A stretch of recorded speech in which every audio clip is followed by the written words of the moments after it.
Oh baik, kami di sana itu misa tidak lebih dari 1 jam. Karena kalau mulai lihat lebih 1 jam, satu persatu mulai keluar. Satu persatu mulai keluar. Tapi bukan berarti saya sedang mengkritik kita di sini, tidak. Bukan berarti bahwa pastor-pastor di sana pasti misanya cepat, artinya khotbahnya hanya 2 menit, 5 menit. Tidak. Di sana itu kita berkhotbah bahkan ada yang sampai setengah jam. Tetapi kamu harus tahu bahwa 1 jam saja misa. Maka kami jarang nyanyi, misalnya privasi tidak pernah kami nyanyi. Jadi saya tidak punya suara yang sebagus Romo Ewa karena tidak terbiasa nyanyi. Ya tidak. Marilah kita berdoa juga seperti biasa, tidak ada marilah, tidak. Jadi itu juga sudah mulai artinya menghemat waktu toh. Lalu satu hal yang saya kira kenapa bisa misa di sana begitu cepat, karena pada saat komuni itu tidak semua akan bangkit untuk maju untuk terima tubuh dan darah Kristus. Tidak. Itu kalau misalnya sekarang kita bisa sejumlah ini, itu paling tinggi itu 10 orang. Kalau ada frater suster ya mungkin sekitar 12. Yang lain itu kita sudah tahu bahwa mereka tidak akan maju. Kenapa pater? Pertama, mayoritas dari orang di sana itu hidup bersama tanpa sakramen pernikahan. Ini kita sering sebut kumpul kebo ya. Itu biasa sekali di sana, biasa sekali. Kita kalau berkat nikah orang yang masih muda itu macam kami itu macam itu suatu prestasi luar biasa. Aduh syukur. Karena pengalaman saya selama 6 tahun hanya sekali saja saya berkat nikah pasangan yang usianya 20-an tahun. Tapi selebihnya itu puluhan itu yang saya berkat nikah itu semuanya rata-rata sudah 50, 40 anak-anak sudah SMA semua. Yang paling tua itu 74 tahun suaminya, lalu istrinya itu 73 2 bulan lalu. Iya, saya pernah posting kalau tidak salah. Jadi itu alasan mengapa, itu satu alasan. Ada banyak alasan. Pertama itu karena hidup tidak dalam sakramen pernikahan. Sehingga kita di sini juga sama toh. Jadi sampai kita menikah, terima sakramen pernikahan baru bisa terima tubuh Tuhan. Yang kedua, mereka di sana jarang sekali ikut perayaan Ekaristi. Kadang orang tanya, Pak, bagaimana umat saya bilang saya ini tidak kenal. Kadang umat minggu ini muka lain, minggu depan ada wajah baru. Mereka seperti itu. Mereka datang misa itu sedikit tidak bisa tahu mana umat paroki saya. Karena di sana kami tidak pakai sistem KUB wilayah, tidak ada. Mungkin karena negara Katolik jadi ketua RT itu sudah itu macam ketua KUB. Ya toh. Jadi kalau kita mau suruh bersihkan gereja tinggal panggil saja RT ini ya datang. Jadi sulit ya kita mau berikan pengumuman atau sulit, tapi sudahlah. Mereka karena jarang misa, setiap kali datang misa kan ada intensi. Jadi kalau datang mereka merasa bahwa saya belum mengaku dosa, jadi saya tidak bisa untuk pergi sambut. Itu alasan kedua. Mereka kalau mau sambut itu sebelum misa, makanya kami imam selalu hadir 1 jam sebelum misa untuk dengar pengakuan dosa. Nah itu baru mereka bisa terima komuni. Jadi alasan pertama karena kumpul kebo jadi tidak bisa komuni. Alasan kedua karena harus mengaku dosa dulu. Jadi kalau datang sudah terlambat, pater sudah di sakristi, sudah tidak bisa lagi. Jadi mereka tidak bisa sambut. Jadi rata-rata kalau kita makanya misa itu 1 jam saja karena tidak semua akan sambut.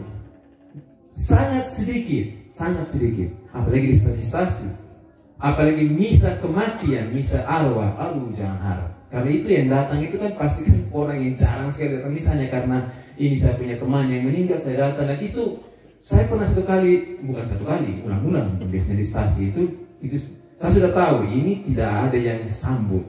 Maka saya ketika selesai doa umat saya langsung marilah kita menyatukan doa dan apa nanti kita dengan doa yang diajarkan oleh Yesus Kristus Bapa kami. Jadi langsung langgar Romo, langsung itu konsekrasi itu tidak lagi, doa syukur agung itu tidak lagi. Karena saya tahu sebentar saya boleh begini tapi kemudian tidak ada yang sambut, maka saya sendiri yang makan.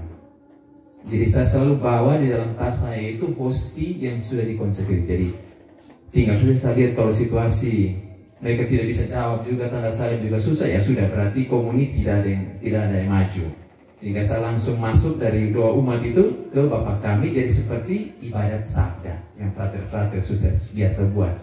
Sehingga dari situ langsung yang mau komunis silakan. Saya bawa hosti yang sudah dikonsekrasi. Jadi maksud saya cerita seperti ini hanya menyampaikan bagaimana umat saya di sana itu melihat, memandang Ekaristi sebagai sebuah sakramen. Bahwa mereka tahu betul saya masih hidup dalam lingkaran dosa, ya, karena belum menerima sakramen pernikahan. Yang kedua, karena saya belum mengaku dosa saya. Kadang juga kita capek juga karena orang yang sama setiap hari minggu harus pakai, karena tadi malam saya ingin saya punya istri. Kalau tidak, mereka tidak akan sambut. Dari cerita kisah ini bukan cerita fiktif, ini kenyataan, pengalaman yang sering saya bagi ke keluarga juga kadang begitu. Jadi coba kita refleksikan, renungkan. Kita dikumpulkan di sini, diundang oleh Kakak Alphonse sama keluarga. Bukan untuk berbagi hanya sukacita, berbagai makan minum. Saya yakin Kakak Alphonse ingin berbagi dengan kita imannya. Imannya sebagai orang Katolik, bersyukur atas apa yang dialami oleh anaknya, menerima Kristus dalam dirinya, dan sekaligus meminta bantuan dukungan dari kita, doa agar anaknya yang sudah menerima Kristus dalam hatinya bisa terus menghidupi dirinya, studinya, pertumbuhan dirinya, sungguh-sungguh membawa dalam dirinya Kristus yang adalah roti kehidupan. Mari kita bertanya diri, pengalaman umat Ekuador misalnya, mereka memandang sungguh bahwa itu tidak main-main. Mereka terlahir dari sebuah negara Katolik dan mereka memandang hosti itu bukan hanya sekedar karena kebiasaan. Saya datang ke gereja wajib saya harus bangun, kalau tidak nanti mereka bilang apa? Tidak. Mereka tahu bahwa saya belum siap. Mari kita bertanya diri, termasuk kami ini imam-imam. Kami tidak mungkin tidak makan, tidak santap tubuh Tuhan, pasti harus. Maka saya sebelum misa harus mempersiapkan diri, wajib. Saya juga manusia berdosa. Maka saudara-saudari, saya tahu saya terlahir dari paroki ini, dari negara ini, dari provinsi ini, dari kabupaten ini. Bagaimana kita menghidupi iman kita, saya tahu, saya sering cerita, di sana kalau misa itu butuh frater, butuh suster, kalau tidak komuni itu bisa berjam-jam. Karena semua pasti ada. Tapi saya pakai pengalaman kita ini untuk mereka di sana. Kamu harus segera menikah kalau begitu. Coba, tolong. Karena kalau tidak, barang siapa tidak makan tubuhku dan minum darahku, tidak memiliki hidup dalam dirimu. Artinya kita mati. Jadi saya pakai pengalaman kita di sini yang semua pasti akan sambut itu untuk menyadarkan umat saya. Nah, sekarang saya ingin memakai pengalaman umat saya untuk kita yang setiap minggu pasti kita akan komuni. Tapi pertanyaannya adalah, sungguh-sungguh kita siap atau tidak? Itu pertanyaan yang simple tapi coba, ya. Jangan sampai kita menjalani semuanya supaya dilihat baik. Tidak. Lebih baik saya tetap tinggal karena tadi malam saya mati hancur, saya punya istri, suami, anak. Lebih baik seperti itu, loh. Karena itu pengalaman iman saya secara pribadi, memandang Ekaristi sebagai sakramen. Kita tahu sakramen, orang Lembata katakan es signo visibles de Dios que es invisibles. Artinya tanda nyata dari Allah yang tidak kelihatan, tanda yang terlihat. Itu artinya sakramen itu. Maka ketika kita menerima misalnya sakramen baptis, kita melihat atau merasakan atau mengalami kehadiran siapa di sana? Allah Tritunggal Maha Kudus. Aku membaptis engkau dalam nama Bapa, Putra, Roh Kudus. Kita mesti melihat itu sebagai ayah. Saat itu saya melihat Allah Tritunggal Maha Kudus. Itu arti sakramen. Sakramen pengampunan, Allah yang Maha Rahim. Sakramen pernikahan, Allah yang Maha Cinta. Ketika saya melihat dua pasangan selalu bersatu, itu Allah yang Maha Cinta. Sakramen Ekaristi, saya melihat siapa, mengalami kehadiran siapa? Kristus yang adalah roti kehidupan.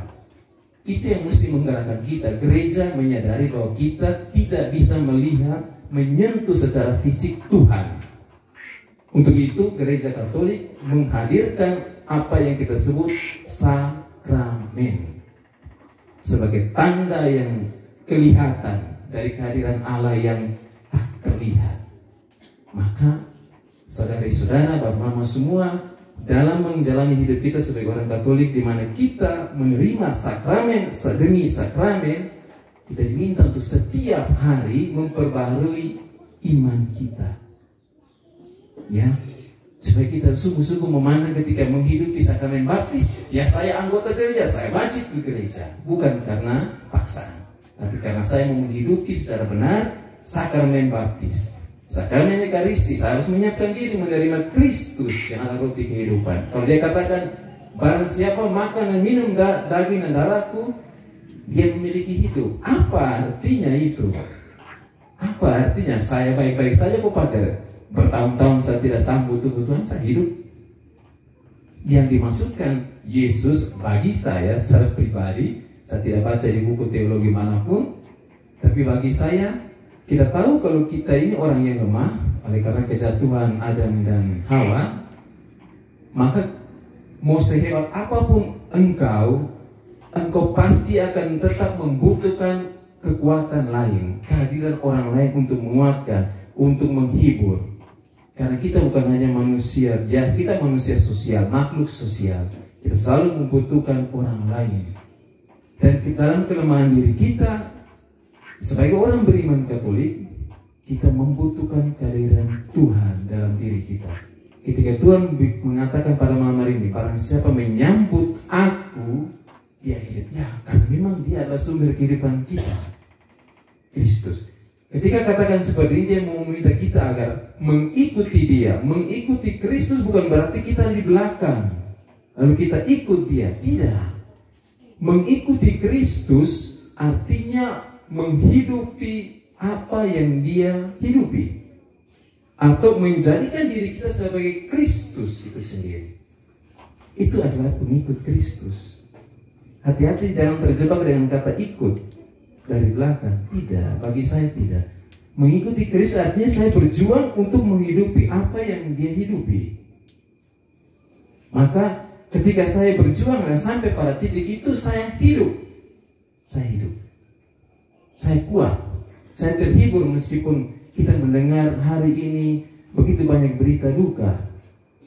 Ya entahlah mengapa hari Minggu kemarin saya berbagi refleksi tentang itu. Ada yang mulai kirim pesan ke saya, Pater barusan minggu kemarin bicara tentang itu, tentang ada kata kecelakaan. Ya hari ini saya bilang jangan kait mengait tuh saya.